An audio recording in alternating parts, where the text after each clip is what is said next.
¿Qué tal? Bienvenidos y bienvenidas todos y todas a Todo Comunica Deportes, a estas conversaciones que tendremos con Boru Martini. Mi nombre es Santiago Zuríguez. Desarrollaremos algunos temas en profundidad acerca del deporte. En esta primera entrega hablaremos sobre la Fórmula 1, el comienzo de la nueva temporada del Campeonato Mundial, y les vamos a dar algunas informaciones, para estar bien preparados y preparadas para el comienzo de esta nueva temporada. ¿Qué tal, Boru? ¿Cómo estás? ¿Cómo estás, Santi? Un abrazo grande para todos y todas. Sí, muchas expectativas tenemos para esta temporada número 72 de la máxima categoría del automovilismo, por toda una serie de cambios reglamentarios, cambios en la parrilla de pilotos, cambios en las escuderías, que nos hacen pensar que tendremos un año muy competitivo y muy parejo. Es algo que se venía pidiendo hace mucho tiempo en la Fórmula 1. Claro, en ese sentido también es un año de cambios, no solamente desde el punto de vista de la reglamentación propiamente dicha de los autos, sino también en cuanto al calendario y la aparición de nuevos pilotos y los movimientos habituales que hay de una temporada a la otra. Y eso es un poco lo que vamos a hablar en esta primera edición de Todo Comunica Deportes. Si te parece, Boru, empezamos por el tema de las reglas, que es interesante. En realidad se iban a aplicar este año una serie de nuevas normas que hubieran traído aún un mayor impacto en cuanto al desarrollo del campeonato de la Fórmula 1, pero fueron pospuestas para el año próximo con motivo de la pandemia, obviamente. No obstante lo cual, tenemos igualmente algunas modificaciones que son importantes de mencionar, ¿no? Si te parece, vamos a empezar con eso. Sí, por esa razón que vos comentás, los coches en realidad van a ser esencialmente los mismos que en 2020, ¿no? No se modifica esencialmente toda la estructura del coche, pero sí hay algunos cambios reglamentarios importantes, sobre todo en relación a las medidas de algunos elementos aerodinámicos. La intención es hacer menos aerodinámicos los coches, hacerlos un poco más lentos. Por un lado, eso traería una competencia un poco más igual y más pareja para las escuderías, para los ingenieros que se dedican al desarrollo de los coches, pero también por algo que venía pidiendo Pirelli, ¿no? El principal proveedor de neumáticos hace un tiempo, que es que en los últimos 10 años se estima que aproximadamente se aumentó un 100% la carga aerodinámica de los autos. Esto es bastante peligroso para los neumáticos y también para los coches, ¿no?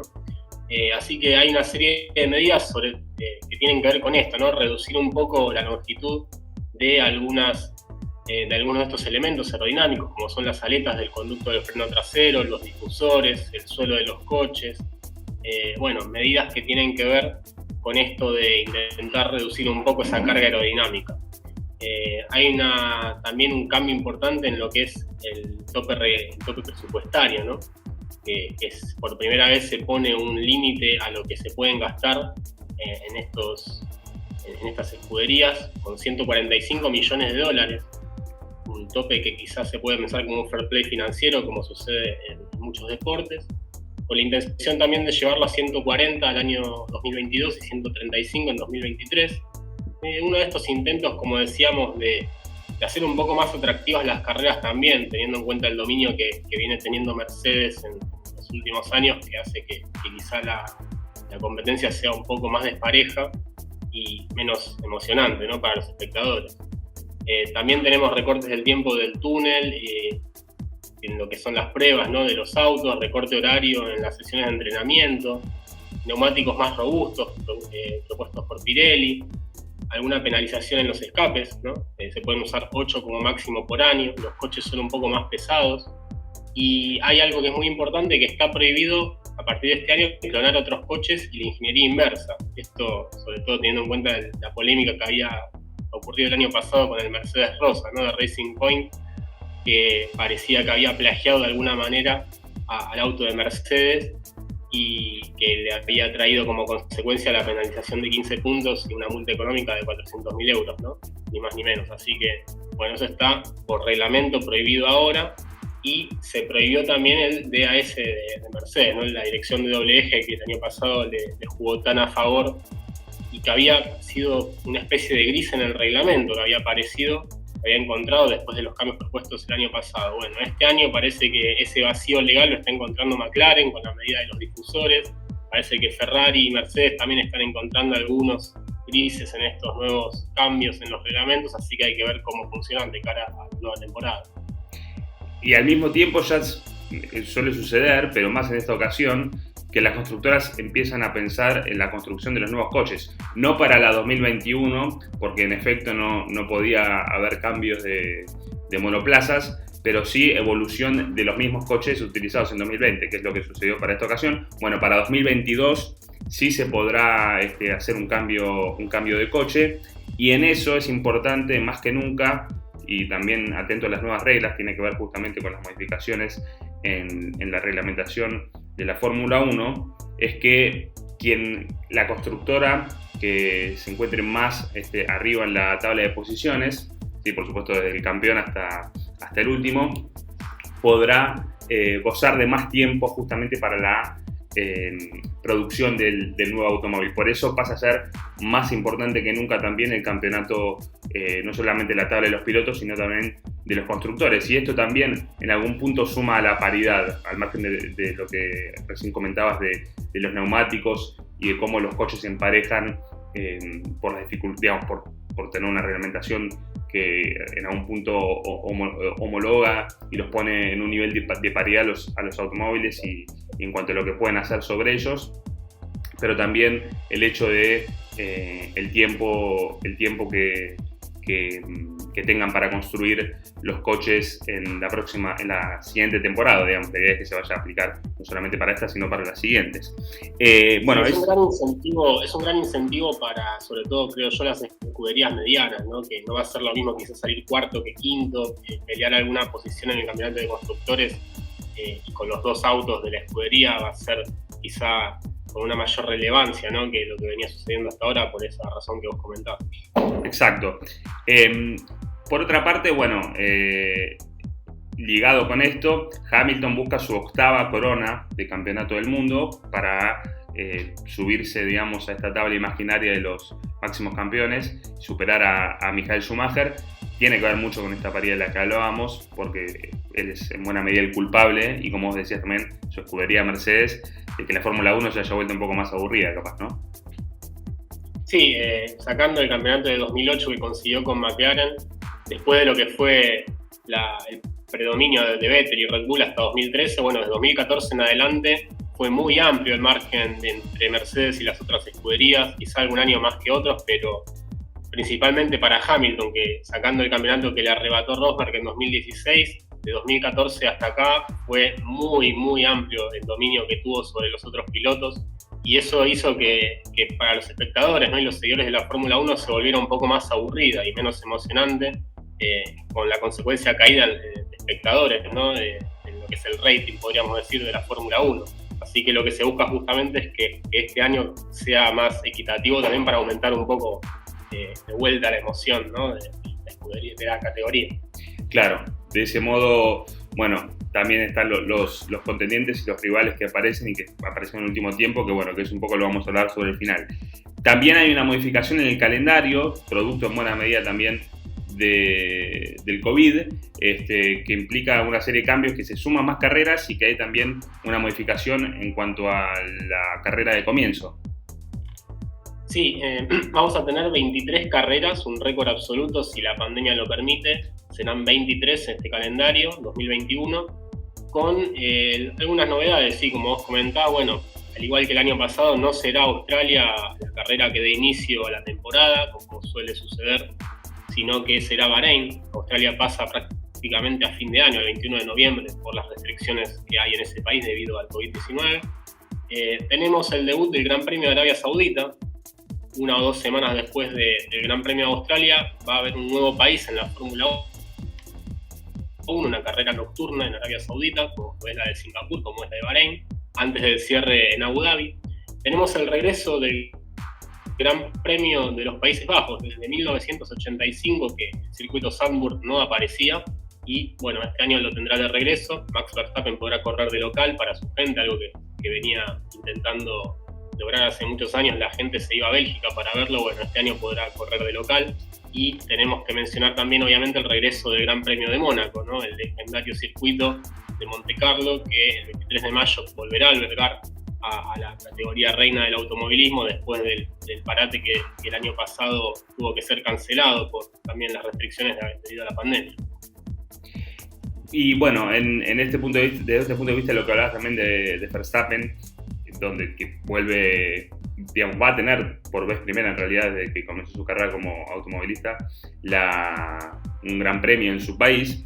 Tenemos el movimiento de los pilotos que hablábamos al principio, algunos interesantes movimientos con la aparición de Carlos Sainz en Ferrari, un regreso también importante de un compatriota suyo y un nombre muy rutilante que para los nostálgicos, digamos, va a ser, incluso también puede ser como atractivo para volver a la Fórmula 1, ¿no? Sí, hay de todo. La verdad que este año, en cuanto a lo que es el movimiento de escuderías y de pilotos, hay muchísima tela para cortar. Aunque haya habido más o menos cambios, en todas las escuderías siempre hay algo para decir. En Mercedes, que va a intentar defender el campeonato de constructores, sigue la dupla Hamilton-Bottas, pero parece que este año Bottas, por lo que se dijo, por lo que comentó él mismo en la serie Drive to Survive, que pueden ver en Netflix, está un poco cansado de ser el número 2 y va quizá a hacer un palo en la rueda un poquito para Hamilton, ¿no? Va a intentar pelear un poco más arriba las carreras y no ser tan el número 2 de Mercedes. Vamos a ver si es así este año. En Red Bull tenemos a Max Verstappen como el máximo candidato a pelearle a Lewis Hamilton la corona, y la incorporación de Checo Pérez desde Racing Point, que es el primer piloto desde Mark Webber en 2007 que es parte de Red Bull sin ser surgido, promovido de la academia Red Bull, que recordemos tiene esta escudería que en Toro Rosso, lo que es ahora Alfa Tauri, siempre foguea a pilotos jóvenes para que ganen experiencia y luego suban a Red Bull a competir.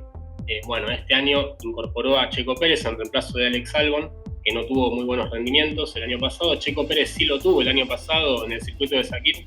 Se convirtió en el primer piloto mexicano en los últimos 50 años en ganar una carrera, desde lo que había sido el legendario Pedro Rodríguez ganando en Spa en 1970. Bueno, Checo Pérez después de 50 años le dio un gran premio a México y tuvo muy grandes actuaciones en todo el año, así que eso le valió la posibilidad de ser llamado por Christian Horner para Red Bull.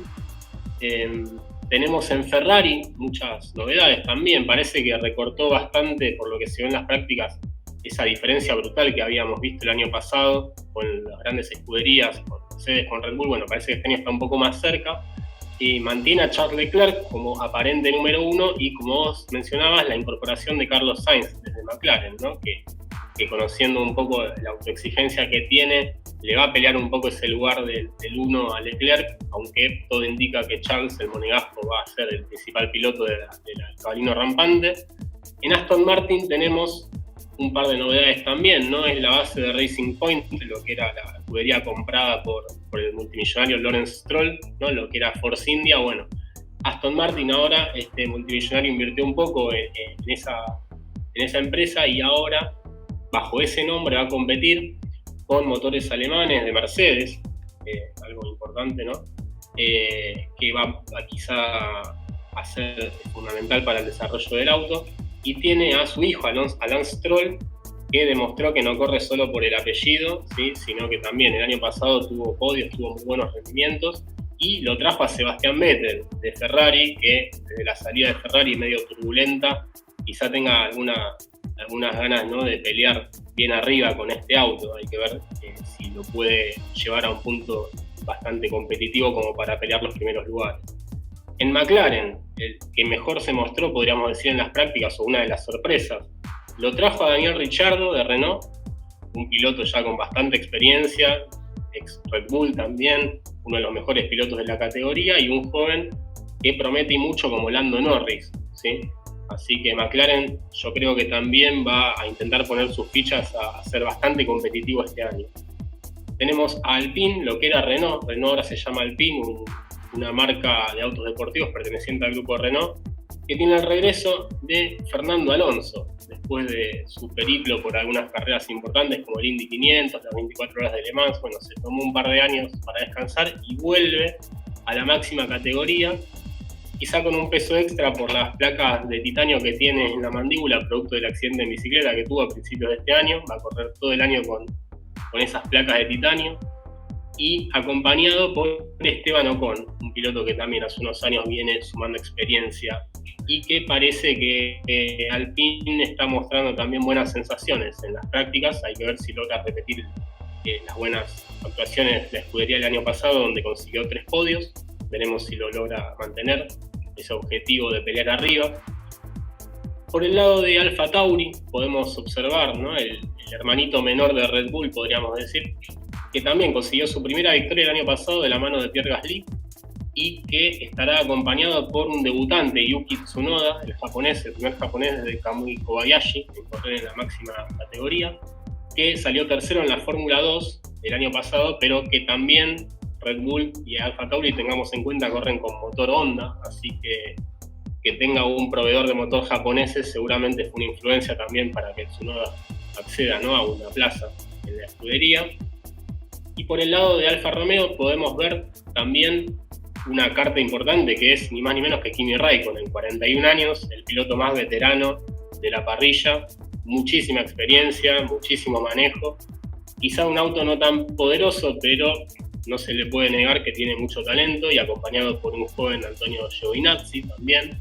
Hay que ver si estarán peleando en el fondo o en la mitad de la tabla del campeonato de constructores. Haas, el equipo que estaba prácticamente en bancarrota, bueno, llegó capital ruso a esta empresa, a este equipo estadounidense, y que tendrá el debut de Mick Schumacher, el hijo de la leyenda de Michael Schumacher. Bueno, Mick Schumacher llega por apellido, pero llega también por ser el campeón de la F2 el año pasado. Ya demostró que tiene credenciales para correr en la Fórmula 1, acompañado del ruso Nikita Mazepin, otro debutante, hijo del multimillonario Dmitry Mazepin, que también fue uno de los que permitió con sus millones y millones que Haas pudiera mantenerse por lo menos un año más en la categoría.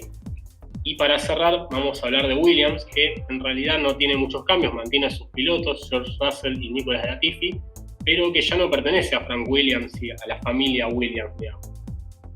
Porque también estaba con problemas económicos y financieros muy importantes. El año pasado se vendió un grupo inversor, hubo cambio de dueño, cambio de director técnico, y a pesar de mantener los pilotos, veremos si con ese cambio puede salir del fondo de la tabla, que para un histórico equipo como Williams es bastante necesario salir del fondo, ¿no? Así que eso es lo que tiene que ver con los pilotos y las escuderías. Muchos cambios de nombres, muchos cambios en algunas estructuras de los equipos, cosa que también puede promover que tengamos bastantes sorpresas este año en la competencia.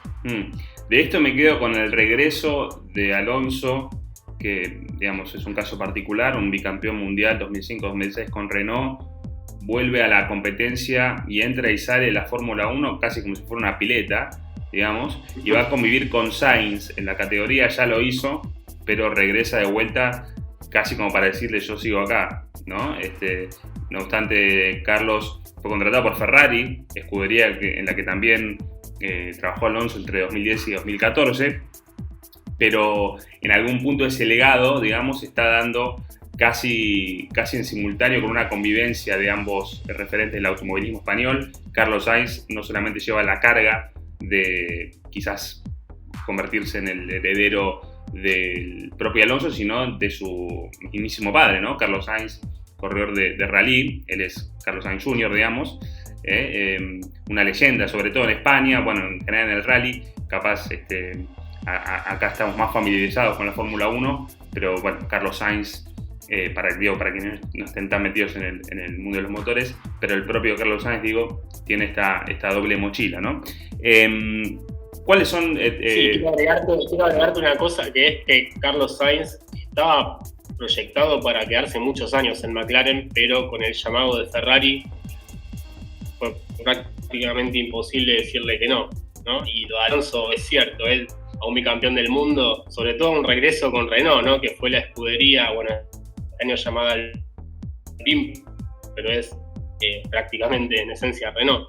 Un regreso de Alonso con Renault muy llamativo, y te quiero agregar a McLaren, ¿no?, con Daniel Ricciardo, que también lo llevan de Renault a McLaren para competir con un nombre muy rutilante también, acompañado de Lando Norris. Bueno, no quiero dejar de mencionar estos cambios, ¿no?, que ya comentábamos antes, pero que es tan fundamental tener pilotos tan ganadores y quizás ganando tantas carreras en una parrilla es muy importante. Y haciendo este panorama y ya dándole un cierre al tema en este primer encuentro que tenemos con Boru Martini para Todo Comunica Deportes, es la cuestión de los candidatos. Por supuesto que va de suyo que Lewis Hamilton, buscando su 8ª corona, asoma como el primer candidato, el más importante, pero ya tiene desde hace algunas temporadas el acecho del joven Max Verstappen, ya no promesa sino realidad, que buscará concretarla en un campeonato del mundo este año con Red Bull, su escudería que lo tiene como su piloto principal, como su máxima estrella. Y bueno, el propio Richardo que recién decía, ¿con quién te quedas de estos? Queda como archivo. Bueno, a ver, es como decís, ¿no? Lo veníamos hablando antes también. Hamilton sigue siendo el máximo candidato, seguramente es muy, muy difícil que alguien esté a su altura en este momento, pero se le va a hacer mucho más complicado que en años anteriores. Tiene a Verstappen, como vos decís, que está en un nivel altísimo, que tiene un auto que está funcionando muy bien realmente. McLaren también, el auto estaba mostrando muy buenas sensaciones de la mano de Ricciardo, pero ojo con Lando Norris también, que viene pisando muy fuerte. El propio Bottas dentro de la escudería Mercedes, hay que ver si se anima a pelearle mano a mano a Lewis con el mismo auto, teóricamente. Y Ferrari, que viene acercándose mucho, ¿no? Ferrari y Aston Martin son equipos que para mí van a pelear también mano a mano las carreras. Yo creo que, aparte con esto de la reducción de la carga aerodinámica, con los autos un poco más lentos, quizás en las curvas, va a haber más emoción, más mano a mano, ¿no? Más pelea de auto a auto, que es lo que se viene pidiendo hace mucho tiempo. Pero dentro de toda esa pelea, yo creo que el principal candidato a llevarse todo y a llevarse la 8ª corona sigue siendo Lewis Hamilton. Suscribo a eso, por supuesto, teniendo ahí a Verstappen muy cerca como un rival a tener en cuenta, y no olvidarnos del Sainz, el propio Carlos Sainz que recién mencionamos, que buscará acercar posiciones, no sé si para campeonato del mundo en esta ocasión, pero sí cada vez más cerca de los primeros lugares. Boru, nos vemos la próxima. Charles Leclerc también está mostrando que con un auto que le va un poco mejor puede llegar a pelear bien alto también. Hay que tener cuidado con varios pilotos, Verstappen, Leclerc, Sainz. La verdad que este año pinta muy emocionante. Leclerc, compañero en Ferrari de Sainz.